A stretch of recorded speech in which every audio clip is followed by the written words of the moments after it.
अरे number of carbon. हाँ अगर मैंने जब तक बाकी सारे बच्चे कनेक्ट हो रहे हैं एक क्विक रीजन किया जाए। ये सुनो, मैंने आपको पढ़ाया था आईयूपीएससी, isomerism, optical and GOC. GOC में यहां तक आपका टेस्ट में आने वाला है। ओके, तो मैं आपसे उम्मीद करता हूं कि आप लोग सब कुछ कंप्लीट कर चुके होंगे, पढ़ चुके होंगे। हाँ अगर आज आप लोग मुझे हाँ हाँ बताइए, रिवीजन करते हैं। अगर मैं आपको बोलूं कि बेटा आइसोमर चैप्टर हम लोग केवल 5 मिनट में रिवीजन कर ले, अरे हाँ है ना, तो तैयार है आप लोग? अरे बोलो भाई, तैयार है? बेटा आपके डाउट्स में दूंगा, डोंट वरी। आइसोमर को रिवीजन कर लेते हैं। आइसोमर के अंदर आपने कहा था कि सर जनरल फॉर्मुला, या फिर मैं बोलूंगा यहाँ पर मोलिकुलर फॉर्मुला, ज्यादा अच्छा वर्ड है। मोलिकुलर फॉर्मुला क्या होना चाहिए? सेम होना चाहिए। अरे नंबर ऑफ कार्बन, ऑक्सीजन या जो भी है सब सेम होना चाहिए। हमने इसको दो पार्ट में डिवाइड किया, एक था स्ट्रक्चर, एक था स्टीरियो। स्ट्रक्चर के अंदर हमने कहा था कि सर यहाँ पर स्ट्रक्चर अलग अलग होगी, यानी कनेक्टिविटी अलग अलग होगी। अरे लिंक होने का तरीका अलग अलग होगा, इनका आईयूपीएसी नेम डिफरेंट डिफरेंट होगा, ये सुनो। जबकि स्टीरियो के अंदर हमने कहा था सर इनकी कनेक्टिविटी सेम है, अरे इनकी स्ट्रक्चर सेम है, इनका लिंक होने का तरीका सेम है, केवल और केवल 3D के अंदर अरेंजमेंट अलग अलग है। अरे जो स्पेस के अंदर अरेंजमेंट है वो डिफरेंट डिफरेंट है, ये सुनो। तो हमने कहा चलो कंटिन्यू करते हैं। स्ट्रक्चर के अंदर हमने सबसे पहले डिस्कस किया था चेन आइसोमर को। चेन आइसोमर का मतलब क्या हुआ?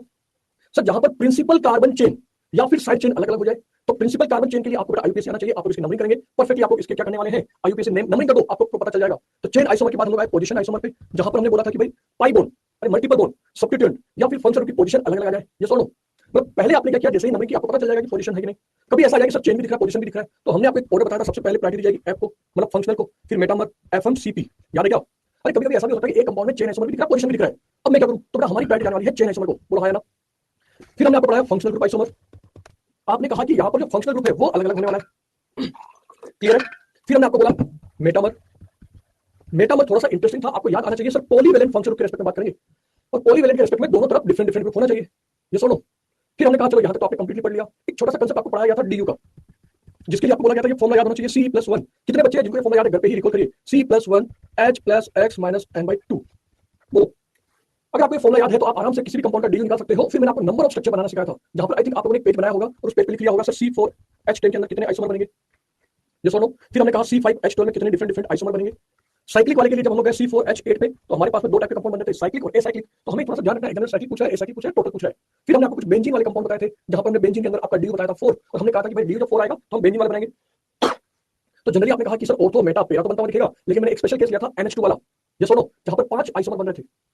हाँ 1 डिग्री ऑर्थो मेटा पेरा तो बन ही रहा था, उसके अलावा मैंने एक 2 डिग्री बनाया था और एक मैंने CH2NH2 लगा दिया था। तो आपने परफेक्टली डीयू और डिफरेंट डिफरेंट स्ट्रक्चर बनाना सीख लिया। फिर मैंने कुछ क्वेश्चन प्रैक्टिस कराया, minimum number of carbon required to show chain isomer. अब किसके अंदर है, एल्केन है कि एल्कीन है कि एल्काइन है कि बेंजीन है कि क्या है, तो वो हम लोग आराम से कर लेंगे, ये सुनो। चेन आइसोमर के लिए हमें मिनिमम कितने कार्बन चाहिए, तो हमारा क्वेश्चन होगा फंक्शन तो बताओ। तो हमने तो वो टेबल बना के याद भी कर रखा है। फिर मैंने आपको पोजीशन वाला बताया, बोलो क्लियर है, यहाँ तक डन। फिर मैंने आपको कहा चलो स्टीरियो केमिस्ट्री की बात करते हैं। हमने इसको डिवाइड किया है दो पार्ट में, एक है कॉन्फिगरेशन और एक है बेटा कन्फर्मर। कॉन्फिगरेशन और कन्फर्मर हमने बोला ये रूम टेंपरेचर पे on the basis of rotation की बात करेंगे। कॉन्फिगरेशन को जब हमने डिस्कस किया तो आपको बोला कि भाई हम आपको यहाँ पर दो चीजें पढ़ाएंगे, एक तो था GA, एक था OA। ज्योमेट्रिकल आइसोमर तो 1 मिनट के अंदर, एक लाइन के अंदर खत्म। कैसे? सर यहाँ पर कार्बन डबल बॉन्ड कार्बन के रेस्पेक्ट में बात करोगे तो हमने कहा sp2 carbon having different group. अरे बोलो हाँ या ना? सर मुझे कार्बन से पूछना पड़ेगा, अच्छा कार्बन के अलावा कोई और भी आ सकता है क्या? तो हमने कहा सर नाइट्रोजन आ सकता है, लेकिन मेरा नाइट्रोजन के पास तो ऑलरेडी एक लोन पेयर है, तो मुझे पूछने की जरूरत ही नहीं है। फिर नाइट्रोजन डबल बॉन्ड नाइट्रोजन भी आ सकता है, तो हमने वो बहुत अच्छे से क्वेश्चन को प्रैक्टिस किया है। फिर हम आते हैं साइक्लिक कंपाउंड पे, रिंग वाले कंपाउंड पे। मैं इस OA को गिरा देता हूँ, ये सुनो। तो मैंने यहाँ पर रिंग के लिए आपको बोला था कि हमारे पास एक मिनिमम कंडीशन है। क्या कंडीशन थी? सर ऐसे हो 2sp3 कार्बन है different different group. Sir minimum 2 carbon ऐसे हो जिनके पास sp3 हो। अच्छा मिक्स मत करना। फिर हमने आपको कुछ क्वेश्चन ऐसे भी कराए थे, तो बड़ा यहाँ डबल बॉन्ड GSO नहीं करेगा क्योंकि वो रिंग के अंदर है, लेकिन वो कार्बन के रेस्पेक्ट में GSO कर देगा, ये सुनो। तो कुछ आपने ऐसे अच्छे क्वेश्चन भी प्रैक्टिस किए हैं, हमारे नॉट सफिशिएंट है, मोर देन सफिशिएंट है। फिर हम लोग आते हैं कन्फर्मर के पास। हमने कन्फर्मर में बोला हाँ GA के फॉर्मूले हमने आपको याद करा दिया, 2 की पावर n 2 की पावर n - 1, ये सुनो, प्लस 2 की पावर n - 1/2, बिल्कुल याद है क्या? सिमेट्रिकल अनसिमेट्रिकल वाला केस। फिर मैंने आपको फिजिकल प्रॉपर्टी बताई थी कि बेटा मेल्टिंग पॉइंट आ जाए, डायपोल मोमेंट आ जाए, सोलिडिटी आ जाए, तो हम लोग ध्यान रखेंगे, क्लियर है? केवल मेल्टिंग पॉइंट का मुझे ध्यान रखना था, जो कि पैकिंग एफिशिएंसी पे डिपेंड करता था। बाकी तो क्या है सर, जिसका डायपोल मोमेंट ज्यादा उसकी पोलरिटी ज्यादा, उसकी सोलिडिटी ज्यादा तो उसका बॉइलिंग पॉइंट ज्यादा, ये सुनो। तो कन्फर्मर के अंदर आते ही हमने कहा कोई भी कंपाउंड होता है उसको देखने का नजरिया चाहिए। अगर हमने इसको फ्रंट से देखा, फ्रंट से देखो तो दिस इज कॉल्ड न्यूमैन, जहां पर मैं आपको बताने वाला हूं ये जो पॉइंट है ये दिखाता है फ्रंट कार्बन को और एक बड़ा सर्कल दिखाता है बैक कार्बन को, दोनों को मिक्स करके बना देंगे। लेकिन इसी कंपाउंड को आपने साइड से देखा तो इसको बोला जाएगा सो होस्ट प्रोटेक्शन। मतलब मजा आ रहा है कि नहीं? अरे मेरे साथ साथ चलिए रिवाइज करिए, ऐसा नहीं कि मुझे बोलना है, आप लोग घर पे ही आगे से आगे खुद बोल कर हाँ सर ऐसा होता है। फिर मैंने आपको इथेन का केस बताया। इथेन के केस में तो बहुत इजी था, सब जगह H लगा दो, और जब सब जगह आपने H लगा दिया तो आपको पता चला कि सर यहाँ पर हाँ, क्योंकि दोनों एक दूसरे के पीछे है, this is called equilibrium form. ये सुनो, मैं इसको हटा देता हूं, और जब ये दोनों एक दूसरे के अपोजिट आ जाए जस्ट लाइक दिस, मैं पहले वही बना रखा था उसको उल्टा कर दो, तो इसको बोला जाएगा स्टेगर फॉर्म, क्लियर है? या फिर स्टेगर फॉर्म बोल दीजिए, एंटी फॉर्म भी बोल सकते हैं। फिर हमने आया आपके लिए बेटा ब्यूटेन वाले, अच्छा इसमें मिनिमम से मैक्सिमम के लिए आपको रोटेशन देना होता है 60 डिग्री का, ये सुनो। लेकिन अगर यही ब्यूटेन आ जाता तो बेटा आपको स्ट्रक्चर ड्रॉ करना आना चाहिए कि नहीं? अरे मुझे नॉर्मल कंपाउंड से स्ट्रक्चर बनाना भी आना चाहिए। हमने कहा सर इसको फ्रंट कार्बन मान लो, इसको बैक कार्बन मान लो, तो फ्रंट कार्बन पे क्या लगा हुआ है? तो हमने कहा सर इस फ्रंट कार्बन पे ऐसे एक CH3 लगा दो और 2 H लगा दो। सर एक कार्बन पे क्या लगा है, अगेन हमने कहा सर एक CH लगा दो, 2H लगा दो। यहाँ पर आपके पास डिफरेंट डिफरेंट स्ट्रक्चर बनेगी, और हमने जब इसको 180 डिग्री पे रोटेट किया था तो हमारे पास में कुछ ऐसी स्ट्रक्चर बनती आ रही थी क्या? अरे बोलो हाँ या ना, जिसको हमने बोला था एंटी फॉर्म। क्या anti form always maximum stable होगी? तो हमने कहा नहीं sir, anti form is always most stable, this is not necessary condition. ये सुनो, दूसरी फॉर्म गाउच फॉर्म भी स्टेबल हो सकती है, गाउच फॉर्म भी स्टेबल हो सकती है। कब कब स्टेबल हो सकती है? जब हमने कहा सर यहाँ पर OH के रिस्पेक्ट में कोई ऐसा ग्रुप आ जाए जिसमें हाइड्रोजन बॉन्डिंग हो जाए, जैसे कि OH आ जाए, फ्लोरीन आ जाए, C डबल OH आ जाए, या फिर एक प्लस माइनस वाला इलेक्ट्रोस्टैटिक फोर्स ऑफ अट्रैक्शन आ जाए कि सर इस पे भी पॉजिटिव, यहाँ पॉजिटिव चार्ज है और इस पे नेगेटिव चार्ज है। क्लियर है? हमने कहा हर एक कंपाउंड आपका कंफर्मेशन नहीं करेगा, मिनिमम आपके पास में 3 कंटीन्यूअस सिग्मा बॉन्ड होने चाहिए। और फिर मैंने एक स्पेशल केस आपको पढ़ाया था साइक्लिक कंपाउंड का। बेटा साइक्लिक कंपाउंड में मैं कोई केस नहीं ले रहा हूं, मैं आपको बोलूंगा कि फ्री रोटेशन नहीं होता, लेकिन केवल एक केस है साइक्लोहेक्सेन का जो मैं आपको पढ़ा रहा हूं। क्या साइक्लोप्रोपेन देगा? नहीं देगा। बेटा साइक्लिक कंपाउंड का फ्री रोटेशन नहीं होता है, केवल और केवल एक केस है हमारे लिए। तो हमने कहा चलो टेस्ट भी है। अरे हाँ या ना? और जैसे बच्चों आपने ये लाइन लिखी, बिल्कुल बिल्कुल कर दिया आपने पहले बता दिया chair board, half board, twist board, ये सुनो। तो बेटा ये मेरा पूरा चैप्टर यहाँ पर आइसोमर खत्म, जीरो से लेके एक एक पॉइंट, क्योंकि मैं हाँ थोड़ा धीरे धीरे बता रहा हूँ तो मुझे मैक्सिमम 10 मिनट लगे हैं। तो कैसा रहा आपका ये आइसोमर का रिवीजन? प्रसन्न जी कुछ बोलना चाहेंगे आप? मतलब इतना इजी है आपके लिए रिवीजन करना, अगर आप लोग घर पे रिकॉल करें। सुस्मिता, एक बच्चे को कनेक्ट करो, मुझे लगता है प्रसन्न जी आपका आवाज नहीं आ रहा मुझे। एक बच्चे को कनेक्ट करता हूँ मैं, श्वेता जायसवाल। अगर आप कनेक्ट हो पा रहे हैं तो बेटा चलिए बात करिए, कैसा रहा रिवीजन? अच्छा रहा? नहीं सर मजा आया? टेस्ट के पहले थोड़ा कॉन्फिडेंस आ गया? ये सर बहुत अच्छा रहा। ओके, तो क्या आप इसी टाइप से रिवीजन करते हैं या फिर आप मतलब सर मैं तो 40 मिनट्स 1 आवर में लेता हूँ रिवीजन को? सर ऐसे ही। ओके, कोशिश करिए आपका जो थ्योरी वाला पार्ट है वो मिनिमम टाइम में हम लोग खत्म कर पाए, फिर हम लोग क्वेश्चन प्रैक्टिस करेंगे। आज हमने ये रिवीजन कर लिया, अब हम लोग 20 क्वेश्चन या 25 क्वेश्चन सोल्व करेंगे। यस और नो? फिर मैंने आपको ऑप्टिकल पढ़ाया, अब ऑप्टिकल आप लोग घर पे रिवीजन करिएगा। मैं जीओसी को रिवीजन करा देता हूँ। जीओसी के अंदर मैंने आपको सबसे पहले पढ़ाया था होमोलिटिक और हेटेरोलाइटिक बॉन्ड क्लीवेज। अरे हाँ या ना? इनके मैंने कुछ पॉइंट बताए थे। होमोलिटिक के अंदर सर ईएन बराबर होनी चाहिए, यहाँ पर रेडिकल का फॉर्मेशन होना चाहिए, जबकि सर इधर पॉजिटिव नेगेटिव का फॉर्मेशन होगा क्योंकि ईएन में डिफरेंस है। सर इधर कौन कौन फेवर करेंगे? हाई टेम्परेचर या फिर यहाँ पर यूवी लाइट, जबकि इधर की तरफ मैं लिखूंगा लो टेम्परेचर, इधर नॉन पोलर, इधर पोलर सॉल्वेंट। ये सुनो, फिर मैंने आपको पढ़ाया इलेक्ट्रोफाइल और न्यूक्लियोफाइल। बेटा अगर आपने इसकी टेबल बना रखी है तो आपके लिए रिवीजन करना काफी इजी हो जाएगा, 7 पॉइंट आपको लिखने हैं। देन फिर आपने टेबल और पढ़ी कार्बोकेटाइन, कार्बोनाइन, कार्बन फ्री रेडिकल, और आपने परफेक्टली देखा कि इनका हाइब्रिडेशन क्या होगा, इनकी ज्योमेट्री क्या होगी, डायमैग्नेटिक होगा नहीं होगा, लुईस एसिड होगा नहीं होगा। ये सुनो, ऑक्टेट कंप्लीट है नहीं है, इलेक्ट्रोफाइल है नहीं है। तो ये 3 चीजें आपने सबसे पहले पढ़ ली। फिर मैंने आपको पढ़ाया था जो मैं बेटा पहले हम लोग फोकस करते हैं हमारी क्लास के रीजन पे, मैं आपके डाउट्स नहीं ले रहा हूँ, डाउट्स लेने वाला हूं 2 मिनट की। फिर मैंने आपको इंडक्टिव इफेक्ट पढ़ाना चालू किया। हमने कहा इंडक्टिव इफेक्ट के अंदर 2 टेबल आपको याद करनी थी, एक था प्लस आई वाला, एक था माइनस आई वाला। मैं आपसे उम्मीद करता हूं कि प्लस और माइनस आई सीरीज का विद इन 30 सेकंड कंप्लीट कर सकते हैं अब तो बिल्कुल। फिर हमने कहा चलो सर इनको पढ़ने का फायदा क्या मिला, तो कार्बोकेटाइन की स्टेबिलिटी को प्लस आई वाला स्टेबल करेगा, जबकि माइनस वाला अनस्टेबल करेगा। कार्ब एनाइन के लिए हमने कहा माइनस वाला करेगा, 1 प्लस आई वाला करेगा। लेकिन यहाँ पर पहले एक स्टार लगाया हमने, अगर नेगेटिव चार्ज डिफरेंट ग्रुप पर आए तो हमें ईएन और साइड फैक्टर को पहले देखना है। क्लियर है? यहाँ तक पढ़ाने के बाद मैंने आपको एक बहुत अच्छा कंसेप्ट पढ़ाया जिसको मैंने बोला एसिडिक स्ट्रेन। बड़ा एसिडिक स्ट्रेन में आपने डायरेक्ट बोला कि सर एनाइन की स्टेबिलिटी को देखेंगे यानी कि माइनस आई अपॉन प्लस आई, लेकिन इसके पहले आपने प्रॉमिस किया ईएन और साइड फैक्टर देखोगे। अगर कभी एग्जामिनर ने आपको एक्सपेरिमेंटल वैल्यू दे दी, जैसे कि H प्लस और पीएच दे दिया, या फिर आपको के पीके दे दिया, तो आपको ये ऑर्डर याद करना पड़ेगा। बड़ा अगर आपको कभी एग्जामिनर ने बोल दिया ये 3 कंपाउंड है जिनका पीके इतना है, सबका पीके वैल्यू 4 5 6, सबसे ज्यादा एसिडिक कौन होगा? अब आपको माइंड नहीं लगाना कि सर ये तो नेगेटिव है स्टेबल होगा, सर इसका तो माइनस आई ज्यादा होगा। नहीं, अगर एक्सपेरिमेंटल मिल चुका है तो बड़ा आप कहोगे सर जिसका पीके सबसे कम उसकी एसिडिक सबसे ज्यादा, तो मेरा पीके सबसे कम है 4 वाला, इसकी एसिडिक सबसे ज्यादा हो जाएगी। ये सुनो, फिर मैंने आपको यहाँ कुछ क्वेश्चन प्रैक्टिस करवाए एंड मैं आपसे उम्मीद करता हूँ बेटा आपने सारे क्वेश्चन परफेक्टली देखे होंगे। यहाँ तक कोई डाउट है तो बताइए, यहाँ तक कोई डाउट है तो बताइए। हाँ आप पूछिए, आपके डाउट ले रहा हूँ। कॉन्फिडेंस आ गया टेस्ट के पहले रिवीजन कराने से, क्या बात है, चलो वेरी गुड। ऑप्टिकल का डाउट है, अगर बेटा केवल 1 या 2 ही डाउट है तो मैं आपको सजेस्ट करूंगा कि आप फोटो क्लिक करके एलन पेपर भेज दीजिए, हम लोग सॉल्व कर देंगे, है ना। अब क्योंकि कल टेस्ट और आपको लगता है सर मेरा क्वेश्चन का आंसर और जल्दी चाहिए, सब नहीं हुआ, वैसे तो विद इन 1 डे हम लोग सोल्व कर रहे हैं आपके सारे डाउट, फिर भी आपको लगा कि सर डाउट्स नहीं आया, अरे भाई नाइट तक नहीं आया तो कल मॉर्निंग आप मुझे भेज दो, मैं सोल्व कर दूंगा। सर सीएल का ईएन एसपी कार्बन में किसका ईएन ज्यादा है? बेटा मत परेशान होइए, मत परेशान होइए, आपको केवल और केवल उन चीजों पे फोकस करना है जो मैंने आपको पढ़ाई है। ये सुनो, अरे आपको पता होना चाहिए कि सर सीएल का जो ईएन होता है वो भी 3.0 होता है, नाइट्रोजन का भी 3.0 होता है, वो कभी आपसे कंपेयर नहीं करेंगे। एग्जामिनर आपको केवल इतना पढ़ा दे, बेटा वॉइस क्लियर नहीं आ रहा है, आई विल ट्राई कि मैं जितना जोर से बोल पा रहा हूं ताकि आप लोगों को समझ में आए। सही है? ओके, आपकी तरफ थोड़ा नेटवर्क प्रॉब्लम होगा, मौसम चेंज हो रहा है। अगर मैं आपको बोलना चाहूंगा बेटा थोड़ा सा ध्यान रखिएगा, अगर आप रात को ऐसे चलाते हो तो सर बढ़िया नींद आ रही है, नहीं चलाते हो तो गर्मी हो रही है, बेटा सर्दी जुकाम कोल्ड कफ होने के सबसे ज्यादा चांसेस है अभी। तो आई विल सजेस्ट अपना ध्यान रखिए ताकि हमारे को बाद में प्रॉब्लम ना आए, हमारा बैकलॉग ना हो। देन एक छोटा सा कंसेप्ट मुझे आपको पढ़ाना है बेसिक स्ट्रेंथ, लेकिन जब मैं एसिडिक पढ़ा चुका हूं तो क्या मैं बेसिकली डायरेक्ट रिवर्स कर दूं क्या? बेसिक स्ट्रेंथ के लिए क्या मैं रिवर्स कर दूं क्या? हमने कहा सर बेसिक का मतलब होना चाहिए अब की पार्ट लोन पेयर डोनेट करने की टेंडेंसी। मैंने क्या बोला? लोन पेयर डोनेट करने की टेंडेंसी से हमें करना है, जो जितना जल्दी लोन पेयर देगा वो उतना जल्दी हमें बेसिक स्ट्रेंथ को मान लेंगे। हमने कहा सर एसिडिक स्ट्रेंथ के अंदर के था तो क्या मैं यहाँ के भी लिख दूं क्या? अरे के भी मतलब कि dissociation constant of base, sir के भी के प्रोपोर्शनल हो जाएगा। अरे एसिडिक स्ट्रेंथ में के था तो यहाँ के भी हो जाएगा, तो पी के भी अपोजिट हो जाएगा। सर कॉन्जुगेट एसिड के ये प्रोपोर्शनल होगा तो कॉन्जुगेट बेस के था, सही तो बात है, यहाँ तक तो कोई दिक्कत नहीं है। लेकिन मैंने जो आपको बोला है इस पे स्टार लगाएंगे, लोन पेयर डोनेट करने की टेंडेंसी आपको देखना है। तो लोन पेयर कौन जल्दी डोनेट करेगा? तो हमने कहा सर जिसकी ईएन कम होगी वो जल्दी से लोन पेयर को डोनेट करेगा, और इससे आंसर नहीं आया तो बेटा हम लोग इफेक्ट के पास जाना प्रेफर करेंगे। तो मेरा पहला स्टार है यहाँ पर। अगर एक्सपेरिमेंटली पूछ लिया तो आप लोग यहाँ से कर लोगे, और नहीं पूछा तो बेटा आपको यहाँ से सोल्व करना है। क्लियर है? सर एसिडिक स्ट्रेंथ के अंदर माइनस आई के था तो बेसिक में प्लस आई के प्रोपोर्शनल हो गया, कोई बड़ी बात है क्या? कोई बड़ी बात है क्या? अरे अगर आप लोग कहेंगे कि सर मेरे को तो ये लिखा दो, तो बेटा मैं तो लिखा दूंगा, मुझे कोई दिक्कत नहीं है, पर हमें एक पढ़ते दूसरा फिर मिल जाए तो अच्छा ना। क्वेश्चन करके देखते हैं सर मेरे पास ये 3 डिफरेंट कंपाउंड, मुझे बेसिक स्ट्रेंथ कंपेयर करनी है। मेरा बेसिक स्ट्रेंथ का नाम आते मेरे मन में आना चाहिए लोन पेयर डोनेट।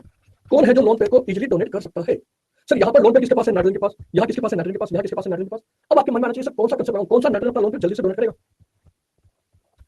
बिल्कुल करेक्ट आंसर है सर। यहाँ मुझे पता चल रहा है कि यहाँ पर ये NH2 तीनों नाइट्रोजन तो है, लेकिन मेरे तीनों नाइट्रोजन अलग अलग है। ये सुनो, इन तीनों का नेचर अलग अलग है सर। पहले वाले नाइट्रोजन की EN कम है सर, दूसरे वाले नाइट्रोजन की EN ज्यादा है, और तीसरे वाले नाइट्रोजन की EN मैक्सिमम है, क्योंकि वो sp है। तो जिसकी EN कम होगी वो जल्दी से लोन पेयर को डोनेट कर देगा। तो मैं आपसे उम्मीद करता हूँ कि आपको ये आंसर क्लियर हो गया। बोलो हाँ या ना? सर EN से कैसे देखा तो आपको पता चल गया कि सर इसका लोन पेयर सबसे बाद में डोनेट होगा, है ना? इसकी EN मैक्सिमम है। अरे आप में से किसको इसकी EN याद आ रही है? कितनी EN होगी? क्या वैल्यू बता सकते हो? कुछ बच्चों के मन में आ रहा होगा 3.25। बेटा 3.25 आपको पता होना चाहिए कि किसकी होने वाली है। तो वो कार्बन की थी, है ना, नाइट्रोजन की नहीं। मुझे वैल्यू याद नहीं करनी, बस बताना था कि कंफ्यूजन ना हो। क्लियर है? हाँ बेटा मुझे ये पता है कि 3 से तो ज्यादा होगी। हाँ बिल्कुल 3 से ज्यादा होगी, क्योंकि इस नाइट्रोजन की होती है 3.0। तो ये सुनो, तो उसकी और ज्यादा होनी है। तो मैंने परफेक्टली आंसर देखा, मुझे क्लियर हुआ कि सर लोन पेयर को डोनेट करने की टेंडेंसी से देखा। अब की बात बताइए आप, सर इफेक्ट भी लग जाए और EN वाला भी लग जाए, तो बेटा ये वाला क्वेश्चन आपके लिए थोड़ा अच्छा है, जहां पर मैं जानना चाहूंगा कि आप क्या डिफरेंट कंसेप्ट को मिक्स कर सकते हैं। सर यहाँ पर डोनेट करने वाला कौन है? Nitrogen, nitrogen, oxygen. तीनों में से कौन जल्दी से डोनेट करना चाहेगा? या सबसे कम कौन डोनेट करेगा? मुझे ये तो पता चल गया कि सर ये ऑक्सीजन है, इसकी EN सबसे ज्यादा है, ये अपने लोन पेयर को होल्ड करके रखेगा, ये डोनेट नहीं करना चाहेगा। सर और कुछ होना हो ये तो मुझे पता चल गया, सी तो सबसे बाद में आएगा, क्योंकि इसकी EN सबसे ज्यादा है। अब ए में आपने कहा सर ये भी नाइट्रोजन, ये भी नाइट्रोजन, तो दोनों की EN सेम है, तो पड़ोसी का इफेक्ट देख लो। तो आपने कहा सर यहाँ 2 कार्बन है तो इसका प्लस इफेक्ट ज्यादा, खत्म। ये सुनो, जबकि यहाँ केवल 1 है तो इसका प्लस होगा, लेकिन कम होगा। मेरा आंसर ABC बनता हुआ दिखेगा। बोलो क्लियर है? हाँ मैं ये मान के चलता हूँ पहला जो क्वेश्चन होता है शायद आपको थोड़ा सा टफ लगता है, लेकिन अब आप लोगों की स्पीड बढ़ चुकी है, मैक्सिमम बच्चों के करेक्ट आंसर आ रहे हैं। मैंने थोड़ा सा परेशान करने के लिए काम किया। अब की बात बताओ इन तीनों नाइट्रोजन में, तो आपको लोन से ऑक्सीजन का EN कम होता है नाइट्रोजन से, क्या बात कर रहे हो? पक्का? अरे कैसी बात कर रहे हो भाई, ये कार्बन है, ये नाइट्रोजन है, ये ऑक्सीजन है, ये फ्लोरीन है, इधर से इधर जाते हो तो बेटा EN हमेशा आपको इंक्रीज होता हुआ दिखेगा। कैसी बातें कर रहे हो भाई? हाँ गलत नहीं करना, यही तो सिली मिस्टेक करते हो आप लोग। चलिए बात करते हैं सर, यहाँ भी नाइट्रोजन है, यहाँ भी नाइट्रोजन है, यहाँ भी नाइट्रोजन है। तो अब हमने देखा सर पड़ोस वाले का इफेक्ट, यहाँ Cl लगा हुआ है सर, यहाँ NO2 लगा हुआ है, यहाँ NH3 लगा हुआ है, और मुझे पता है कि जो प्लस वाला है उसका माइनस आई सबसे ज्यादा होगा। बड़ा आपको इन तीनों को ऑर्डर को अरेंज करना है, और जैसे आपने ऑर्डर को अरेंज किया माइनस आई का ऑर्डर क्या रहा है सर? CBA। लेकिन आपसे एग्जामिनर ने CBA नहीं पूछा है, उसने तो बेसिक स्ट्रेंथ पूछा हुआ है। और जैसा कि आपने मुझे प्रॉमिस किया है, जब भी इनवर्स वाला आंसर आएगा आपको थोड़ा सा वेट करोगे। सर आंसर CBA नहीं है, ये तो माइनस आई का ऑर्डर है। बेसिक स्ट्रेंथ के लिए मुझे इसको रिवर्स करना पड़ेगा, तो मेरा आंसर आना चाहिए ABC। क्लियर है? अगर आप में से किसी ने जल्दबाजी में CBA लिख दिया तो गड़बड़ हो जाएगी। बेटा क्या मैं इसको प्लस आई के प्रोपोर्शनल बोल सकता हूँ? बिल्कुल, लेकिन प्रॉब्लम क्या है, पहले मुझे EN को देखना पड़ेगा। अगर ऐसा होता तो बेटा मैं डायरेक्ट बोलता प्लस आई। अरे कार्बोकेटायन और बेसिक स्ट्रेंथ एक है, लेकिन यहाँ मुझे पहले EN फैक्टर देखना पड़ रहा है, जबकि कार्बोकेटायन में नहीं था।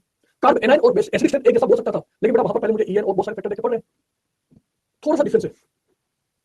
बेटा ये जो प्लस है इसका माइनस आई इफेक्ट मैक्सिमम लगता है, वो आपकी माइनस आई के ऑर्डर में सबसे पहले आ रहा था, याद करो। जिसका माइनस आई सबसे ज्यादा, अरे वो सबसे ज्यादा इलेक्ट्रॉन विड्रॉइंग है, वो तो इलेक्ट्रॉन को लेकर भागने वाला है, वो इलेक्ट्रॉन देगा थोड़ी।